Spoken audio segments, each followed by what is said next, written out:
Hey guys, welcome to a brand new video. Today we're talking about something a little bit serious, mental health. It's Mental Health Awareness Week in the UK, and I wanted to do something that maybe would increase awareness around a specific mental health disorder and maybe help some people to understand it in other people. And there may even be some people who experience similar type of mental health problems and learn something from it, or at least get some hope that you can recover. We're going to be talking about OCD. My experiences with it, how it developed, how it was maintained, and then ultimately how I recovered from it. Now, OCD consists of two things: obsessions and compulsions. Obsessions are intrusive, persistent, distressing thoughts, images, or impulses, urges that somebody might have in response to seeing something or feeling a certain emotion. These are very difficult to stop, and they can vary in terms of what distress they cause. For some people, that distress might come in the form of fear. Others, it might be disgust. Some, it can be shame and guilt. Then we have compulsions. Compulsions are usually a behavior that is a response to those intrusive thoughts. Now, the function of these behaviors can be to reduce the thoughts. Now, the function of this behavior differs between different people. So, for example, somebody who sees a baby's bottle and washes it once and then thinks, what if it's not clean enough and there is something on there that if my baby has and could potentially get ill from or even really bad die, then the way to manage that risk is to potentially engage in a behavior that would reduce it, so excessively washing it. For others, that compulsion might be just to try and nullify the thought. So, for example, if somebody thinks, if I think a bad thought, then somebody I love is going to die, a compulsion might be to think a positive thought in response to that bad thought to balance it out and stop it from happening. Now, some compulsions are overt, so these are obvious to see. You can actually see somebody cleaning excessively. You can see somebody going back and checking the lock on their door multiple times. But there are also covert compulsions. These are things that you might not see. So if somebody is repeating a sequence of numbers in their head as a result to nullify a thought from happening, if they are engaging in thought suppression, so that is where you actively try not to think about something or keep your mind so preoccupied that it can't come into your attention. Problem with that is we're not built to be able to not think about things. It actually causes us to think more about it, as we'll see in what happened to me.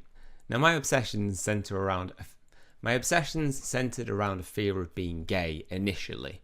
So it initially started when I was watching, ironically so, my OCD would play upon this for a long time. When I was watching Desperate Housewives with my mum, there was a character in there and he turned out to be next season turned out to be gay, and it was thought of really negatively. They took him to a priest to try and convert him back, like that was ever going to work.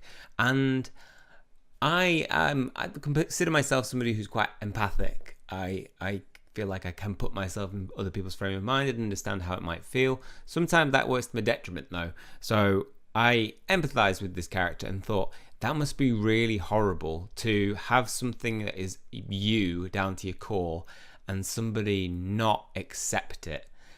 And from that, my mind got to the idea of, what if that did happen to me?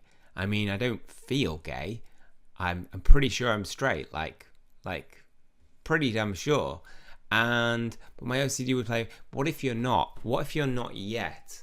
What if you become gay? And all of a sudden I started, becoming very anxious about the thought of this, thinking about what would happen if that was true. Would my friends accept me? Would it mean that I was going to be insulted, sly comments? Would it change a lot of areas of my life in a negative way, potentially? Obviously, I thought about the negatives, didn't think that it wouldn't make any difference, because anxiety makes you think the worst.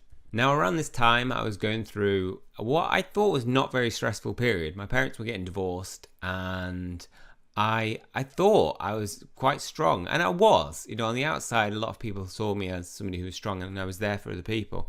But I think that worked to my detriment when I kind of had the idea that I can't be anxious. I can't have my own stuff going on because there's so many people around me who have stuff going on that need my attention. Yeah, I just thought like I didn't have room for it. So I thought of the clever solution of just not thinking about it, just trying to push it to the back of my mind and not give it any attention, any second thought. And this worked. So it went away for like 2 months and I never thought about it again. I had this period of anxiety that was quickly, gone after about an hour or so. And I was doing good. It never popped into my mind until, I don't know, I think randomly it just popped into my mind on a bus. Again, what if it was true? And each time it would come with this pang of anxiety, really strong levels of anxiety. And I'm in these situations where I'm in public and these thoughts and I'm feeling really anxious, but nobody knows why. And so I'm trying to not show that I am anxious. And one of the best ways to do that in the moment was to suppress the thoughts again. And again, it worked. It went away. I didn't have those thoughts again until it came back. And this time it was like a month. And then slowly it became a week before the next one, and then days, and then eventually it just built and built. This thought suppression, the time it was effective, just worked less and less and less. And I was stuck because I couldn't get this thought out of my mind. And every time I had the thought, I would get anxious, which would encourage me not to think about it and try to suppress it because I didn't want to feel that distress. And eventually just became near constant. So I would have moments where I'm not thinking about it and I'm not anxious. And then as soon as I thought, I'm not thinking about it, it would pop into my head and I would start thinking over it again. Thought suppression wasn't working anymore, so I needed something else. So I started to use reassurance as a way of relieving some of my distress. So I would have a thought, think about the consequences, what if it was true? And then I would think about all the evidence that proves that it's wrong. Thinking I'm attracted to women. I want to be with a woman and, eventually get married and have kids. I've only ever been with women and I've never been even tempted to be with a man. And so all these things that would act as evidence that I am not gay would pop into my mind. I'd use that and my distress would actually come down after doing that. And the thoughts went away for a bit and they would come back, but I would use it again and it kept working in the short term, but it wasn't working in the long term. It was clear that my anxiety was just going like this and I was having the thoughts and not having the thoughts. And what happened is the better I became at arguing against it, the better my OCD became at arguing for evidence that I am gay. So, if you think about it, it's the same part of your brain that problem solves situations, that comes up with evidence for and against. So the OCD, I feel, is like just your own mind, but on autopilot, and just is driven by anxiety and is not very logical. So I would say things like, well, when I see a girl, I get attracted. I feel emotionally attracted. And then I would compare it and see, well, actually, when I look at a man, I don't feel that same attraction. But then my anxiety would say, but you feel anxiety. So is that not an emotional reaction? What if that is a sign that you are gay? What if you're just gay and in denial? And how do you know if you're gay in denial? It's your own denial. And I really didn't have any problem with being gay. I think it was just more about how it would impact on my life, and that would not end up with a woman and be married potentially, which is what I wanted, and it might lead to my friends judging me, which, by the way, they never would. When they eventually found out when I told them, and they were like, "Yeah, we had thoughts like that." It's just the difference is we didn't keep thinking about it. I was like, "Oh, all right." But if it was true, yeah, I don't know how they would have reacted. And I was young, and you're always scared about what other people think when you're younger, a little bit more so. So the reassurance again kept doing that and going up and down and up and down, and I was all right with that. I could just about cope with those levels of anxiety. Didn't impact my mood, didn't impact my life. I still functioned as a normal 17-year-old would function. So that was working, but then I got sick and tired of it. I was just like, you know what? If I'm gay in denial, I'm just going to accept that I'm gay. I got so sick of it one day, I was just like, right, fine, whatever. I don't care, I'm gay. I'm just going to accept and live my life as if I am gay. And the oddest thing happened, but it's not odd when you think about it, is when I accepted it, the thoughts started to decrease. So I would have less intrusive thoughts, because every time I would have a thought, instead of suppressing it or reassuring it, now I just accepted it. But I didn't accept that it could be true. I accepted that it was true. And that was a problem, because when the thoughts decreased, my anxiety would go down and my doubt would go down, and I would eventually go, yeah, I'm not gay. I'm just not. And then the thoughts would start back. So I was like, so I'm not gay. But now when I say that, now the thoughts start increasing again. And then when I accept I'm gay, they go away. And then my OCD would be like, well, isn't that a sign that you might be gay in denial? Like, when you accept it, you feel better. But when you don't accept it, you feel worse. And I was so confused. My head was so confused with what is going on with my head. And am I, aren't I? And you know what? This is how I coped. I would accept it and pretend as if it's true. I didn't act on it. So I never was tempted to go and like kiss a guy to see. Which I know some people have done with the similar form of OCD. But I didn't. There was just no like. There was enough confidence that it wasn't true in my head, really, that I didn't feel like I needed to do that. But I just lived by pretending to accept it and committing that it could be true and I could just be in denial, and my distress would go down, and then thoughts would come back and my distress would go up. And I was coping all right with that, because it just kept coming and going. But I had something that worked, something that wasn't a problem for me in terms of, it gave me respite periods. When it was near constant, that's when it was really hard to tolerate, because it just felt like I was never getting a break from it, which I wasn't. Now, I was pretty comfortable as can be, letting it just come and go, accepting that it's true, and then denying it because it's not true, and just going back and forth, really becoming better at reassuring, but better at coming up with evidence that it could be true. And it wasn't just thoughts, so it developed into images as well. So I would look at somebody and I know what's in my periphery. If I'm looking at a man, there is a dick there, and an intrusive thought or image would pop into my head of that.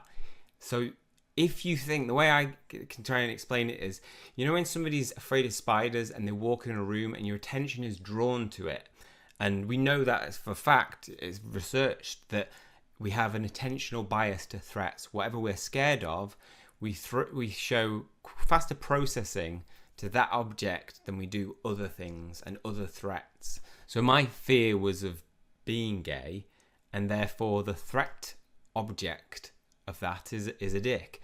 And therefore, if that is my thing, I show faster attentional bias at being able to pick one out. And so that throws more like doubt into your mind of like, what is that what actually happening? Because what if it is just that I am attracted?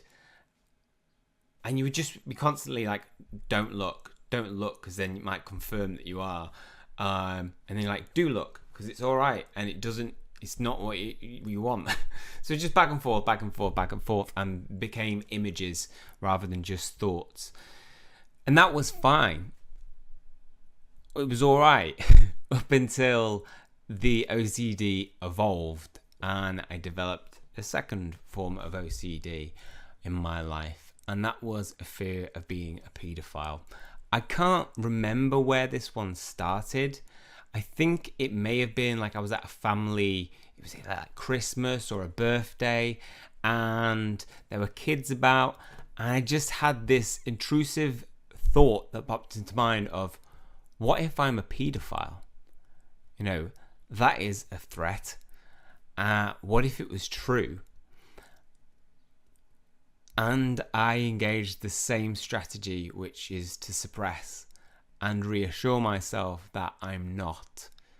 Unnecessarily. Like I'm reassuring myself as if to say it could be true.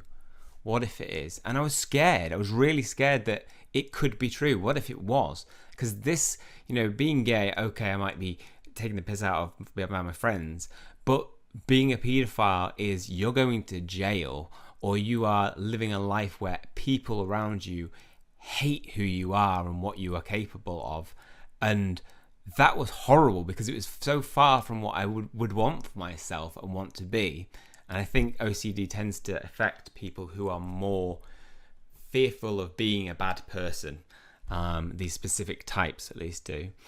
And so I would thought suppress, and it would start to pop back into my mind very quickly this time. It wasn't months, then weeks and days. It very quickly started within days of, I just couldn't stop thinking about it. And then it would throw images into my mind. So if you imagine the thought of a man, and then in my threat being the penis, the OCD would do exactly the same thing. I didn't want these thoughts, but they would pop into my mind, and I would feel so ashamed and disgusted by them. It was so distressing to experience that, and I had to try and find reassurance that would prove that I'm not. So I go through the same, reassurances that this is not who I want to be. There is no evidence that I ever would want to. Then OCD would throw things back. Well, what if you're thinking about it a lot? Well, that was what probably a paedophile would do. If you're thinking about it a lot, does that mean you are? And it just was the same process. And this time I couldn't accept that it was true, that it could be true that I am. Whereas being gay is like, you know what, if it's true, it's true.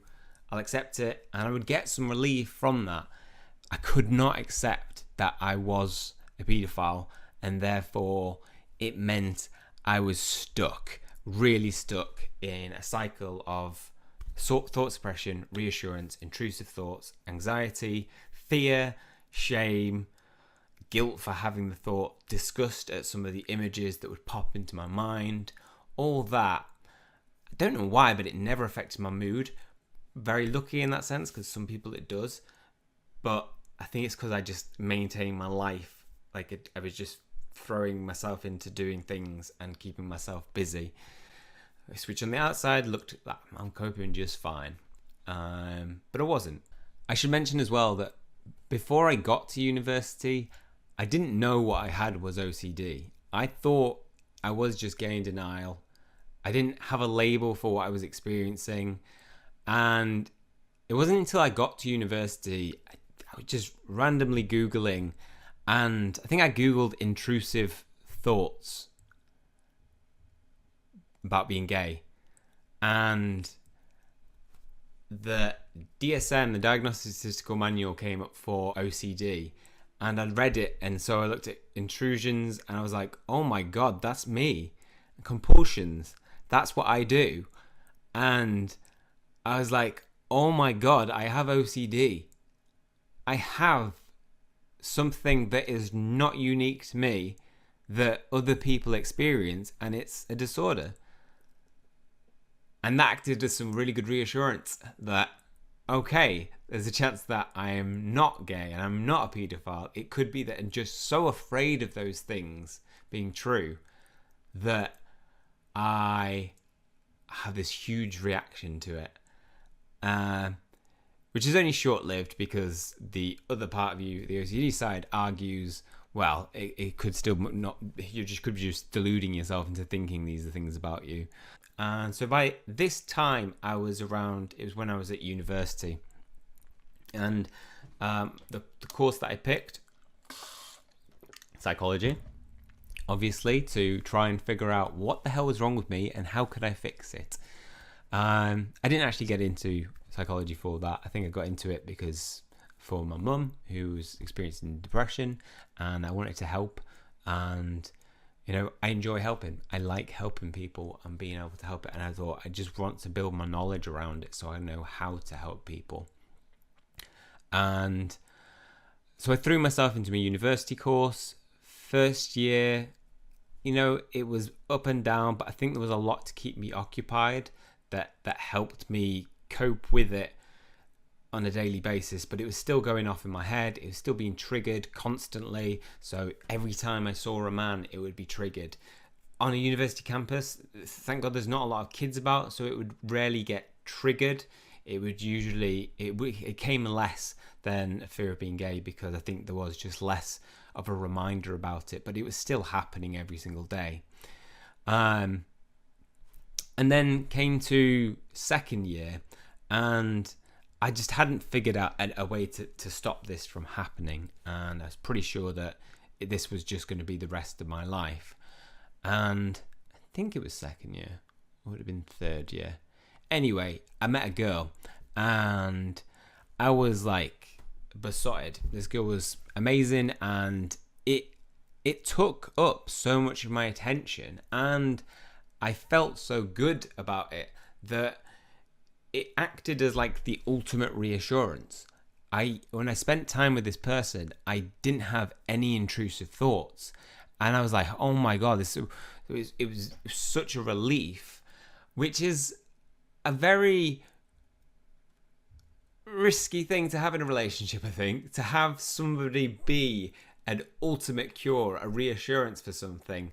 Obviously, feelings are going to be accelerated and emotions are going to be high, and I think that's going to work out, which it didn't. It's one of those like teen drama moments where you're just like, I got to get out, I love you. And then it's like, thank you. Oh.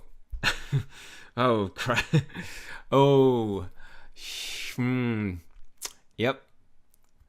Yeah. So that ended, which was bad, because I've now lost the reassurance, and all those thoughts came flooding back, which was pretty hard to deal with. But I will always be thankful for that moment, because it gave me hope. It showed me that my brain can be altered in ways that stop it. And it wasn't a good way to stop it. It was not a thing that you should ever rely on. I don't think, in terms of, you should fully rely on another person to cure something. You've got to put work into it yourself. Otherwise, it's probably not going to be long term.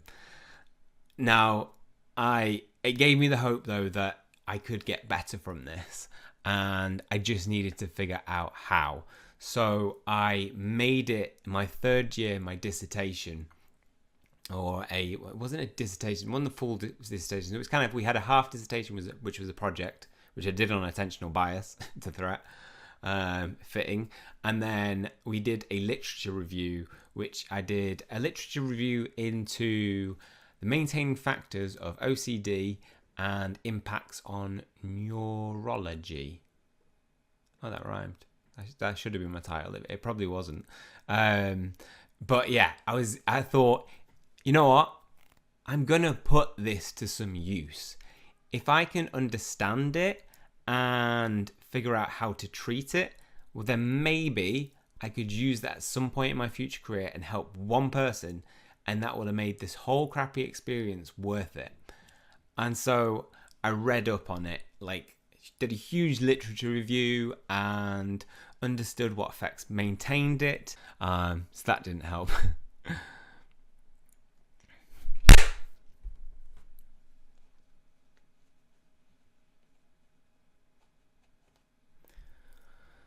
So in my final year at university, I thought, okay, I'm going to really throw myself into understanding what causes OCD, what causes my OCD, and what do I need to do to make it stop. And I thought the best way to do that was to use it in my degree. As in, so we at the end of the year we had a project where we had to do some research, some experiments, and then also we had to do a literature review. So for my experiment, I did a study on attentional bias to assess the speed of which, and I think I was also assessing how much other people's facial expressions impact our response time. So like if you see somebody who's afraid, is your response time to a threat increased? And I don't think I found significance for that, but we show significant processing towards threat-related objects. Now, my literature review I did on maintaining factors of OCD and impacts on the brain, so our neurology. And I was so into it because obviously I was motivated not just to get this done to get my degree, but also to just learn about something. And I definitely recommend that. If you are doing something, do what you know, and it helps. I was about a 60 student, for like everything at university. That was like my average, and then that was the one thing I got over 74. I got 81 for it. I think I'm just obsessed about it and threw so much attention into it. But I was really proud of that, and I'd learned like, oh my god, I can put my mind into something and use this bad experience for good. And I wanted to use it. I thought if I understand it enough and I can treat myself, then maybe I'll be able to, if I just am able to treat one person with OCD, that will make this bad experience worth it. So I invested a lot of time to understanding in that literature review, and I read up on reassurance and thought suppression. And it seems so obvious that, if you try not to think about something, you will keep thinking about it. And that was what was happening. But because of all that experience where it worked for so long, that was what my mind thought was happening. I thought it was the right thing to do, but it wasn't. So thought suppression wasn't a good thing. Reassurance wasn't a good thing. And knowing that was one thing, but trying to stop was really difficult. Like, as I said, you do think something enough, you become automatic at. And so I would find myself reassuring myself, going through evidence in my head whilst I'm having a shower or something. And only 5 minutes into the shower do I realize that I've been ruminating for the past 5 minutes about something, because I was doing it automatically. So first of all, I needed to build my awareness of it. So like clocking when I'm doing it. So every time I notice self-reassurance, I'd be like, reassurance, reassurance, reassurance, every time, so that I would catch it before I started engaging in it. Because if I've had the thoughts and then I reassure myself and then I stopped it, it's not going to work because I've already done the reassurance part. I needed to stop it straight away, even before it's happened. And that was really difficult. It took a long time to break that down. Thought suppression was also really hard, because how do you know when you're thought suppressing, or you're not just focusing your attention onto something else and distracting from it? So I had this strategy where I would have the thought, I just looked at that man's area, penis and balls, and does that mean that could mean that I'm gay? So it could mean that I'm gay. And I would sit with that thought and just repeat it over and over again in my head. And I wouldn't reassure that it could be true or it could be false. I would just accept that it could be true, and I would keep thinking about it. So that stopped the thought suppression. So trying not to thought suppress is pretty much impossible, but trying to think about the thought again and again and again, you can do that. You can hold it in your head and keep repeating it over and over again. And as I was doing that, I would try and take deep breaths. So try and lower the level of anxiety that I have. Because what happens is you've got this thought that's associated with loads of anxiety. So when you think about it, you become anxious, really high. And then because you're anxious, it becomes associated with this horrible thing. And gradually, I think my anxiety started to come down around it. So rather than like these 9, 10 out of 10s, it would start to come around to 7s. And the thoughts started to occur less and less. Not go away though.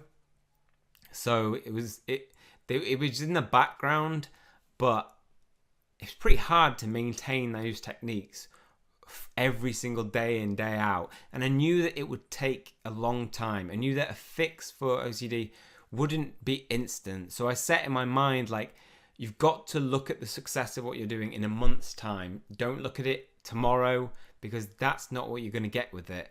I looked at the impact on your brain and how it affected glucose levels in the frontal lobe. And I was like, those changes are not going to happen overnight. And that helped, because it didn't create this expectation that if I stop thought suppressing and stop reassuring, it's just going to go away. Because otherwise, I would have felt like it hadn't worked and I'd stopped doing it. I needed to maintain it. And I was doing that for a good 9 months, I would say. And it was a lot better for me. It was a better period, but it wasn't going away, because I'd still get these intrusive images.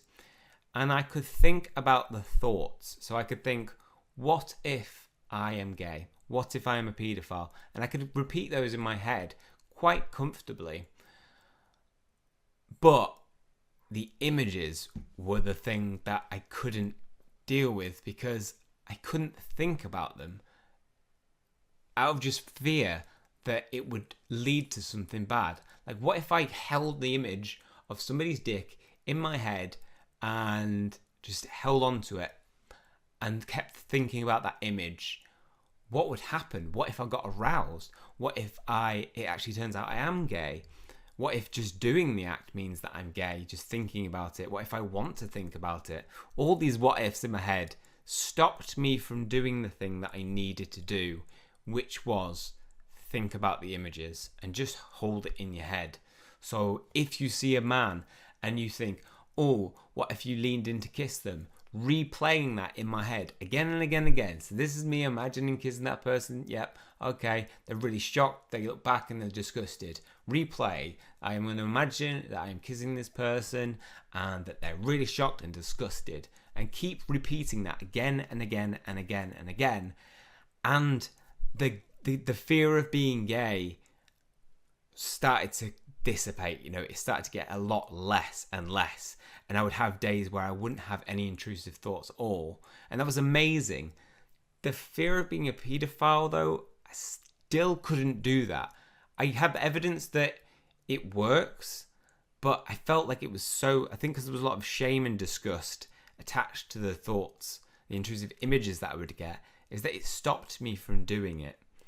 And what I would say to anybody who experiences OCD or any intrusive thought that you think is wrong, think any thought, think anything.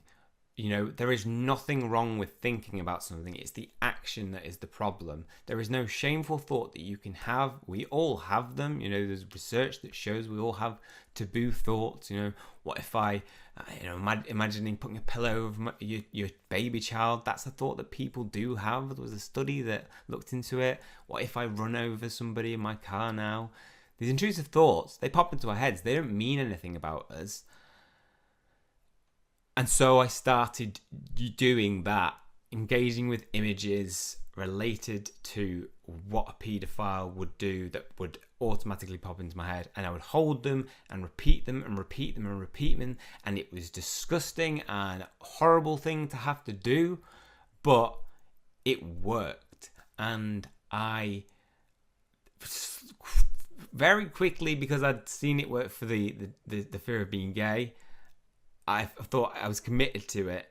And again, I saw a reduction in the intrusive thoughts, a reduction in the anxiety associated with them, less doubt about whether I was or not. And it started to fade away. And both forms of OCD were gone. And gradually the thoughts started to reduce. So I would have them less and less and less. And then I would have long periods, months without them, then years. So I'd probably had like a lapse once a year for the first 3 years. And every time I had a lapse, I panicked a bit, but learned from what I'd done before and used it again. And it would work each time. Again, setting that expectation that this is not going to be fixed straight away. Although I've been free from it for a year, I'm going to have to maybe take the same amount of time, so like 2 weeks to a month, before I see any significant change. And I did.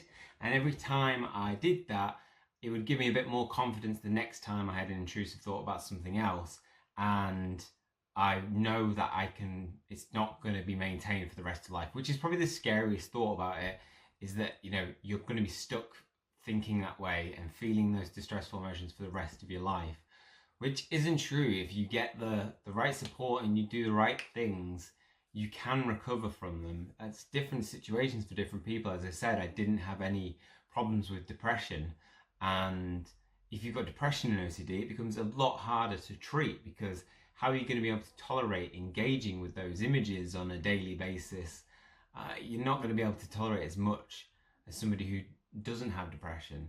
So you can see why it's so difficult for people to get treated for things like this. Now, I didn't have any intrusive thoughts for a long period of time. The last one I had was probably one of the scariest ones I had, and that was like 4 years ago. So my son's 4 years old. You don't get much exposure being around naked children. Not really, unless you're a parent and you have to bath your child. And I was doing that, and my OCD threw an intrusive image into my head, and I thought of, what if I sexually assaulted my son? Panic, just pure panic. But then I calmed down and I thought, okay, just stick to the tools that you've used before. Allow yourself to think about it, because the last thing I want to do is suppress it and keep thinking about them for the rest of my child's life, because I'm going to have to bathe them more than once, and I cannot deal. I don't need, no, it's not like I cannot, it's that I deserve not to deal with that every single day after having had it for every single day. And I allow myself to think about those thoughts. So engaging with images of what it would look like, what would happen, what would be the consequences, and repeating that again and again and again in my head. And you know what? Since then, I have never had a single intrusive thought about it again with my son. And I have never sexually assaulted my son. Yeah, I can say that with good confidence, because a thought doesn't mean you're going to do something.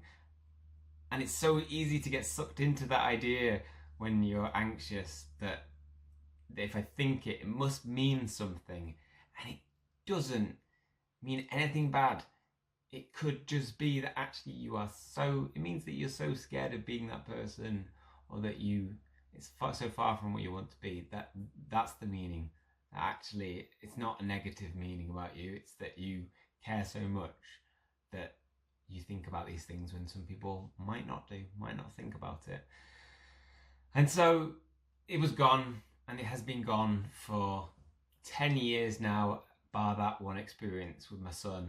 And it is way better living a life without anxiety. It was hard to go through it in terms of the recovery, to expose myself to those thoughts, those emotions. It's not just thinking about it, it's feeling those emotions of disgust and shame at the same time. Shame took a little bit longer for that to go down. The more I talked to people about it, the less I felt it. So give yourself time. Don't try and, set goals to get rid of it within a couple of weeks. It took me a year to completely get rid of it. And over that year, it just gradually got better and better and better. Now, what I'll say is that throughout that, I never told anybody that I had OCD. It was only until I recovered did I feel confident and able enough to be able to talk to people about those things. So if you told somebody about them, like, you're more brave than I am around that, because I was scared what if somebody else believes that it's true about me. And so I wanted to make sure that, and I feel like I can only talk about it because I'm this sure, but that's not the way it should be. And I don't practice that in my therapy. I have come into contact with people who've had similar disorders, and so brave to be able to talk to them about it. Talk to somebody that you trust, talk to a professional who, your GP, and then get referred for an assessment if you want to have some help for it. Because it might just mean that those 3-4 years of my life could have been, 2 years? Who knows? With a little help.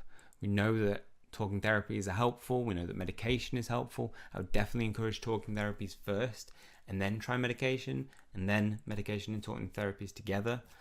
But hopefully some of this will give you hope that you can recover from it. I literally, so I'm 32 now, and my last intrusive thought was probably like a momentary lapse around my son, and then before that it wasn't like until I was 22, so 10 years.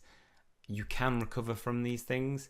It just takes the right treatment, the right help, the right motivation and energy to be able to do it, because you're going to need that, because as I say, it didn't affect my mood, so I think I had the tolerance to be able to deal with it. Sometimes you've got to work with mood and anxiety, but the main message of this is, if you are somebody who is struggling with mental health, especially during a period like this where we are isolated and there are things that are risks to our loved ones, seek help about it, support each other about it, and I think it will just make things a lot easier. I think the message for this week's Mental Health Awareness Week is kindness, which I think is something that is so necessary within managing mental health problems. So being kind towards others, just showing that kindness to somebody may mean that they feel more able to talk to you about it and get the help, or you might be able to offer them and help something, which is rewarding in its own way. But yeah, that's all for me. That's my OCD experience. So hopefully that has increased your awareness of OCD and one form of it. There are many others. And also hopefully it's given some people encouragement that you can get help. There are techniques that do help. It's just finding the right one, and you will find the wrong ones, like I did. Thought suppression, reassurance, you will find the wrong ones, and then eventually, if you keep trying though, don't give up, you will find the thing that works. It's just hard not to give up sometimes. I completely understand that, but just seek the support that's there for you. And that's really all I wanted to say. Hopefully you've enjoyed hearing about it. Leave any comments you have, any questions down below. And that's it. That's all for this one. See you guys soon. Bye.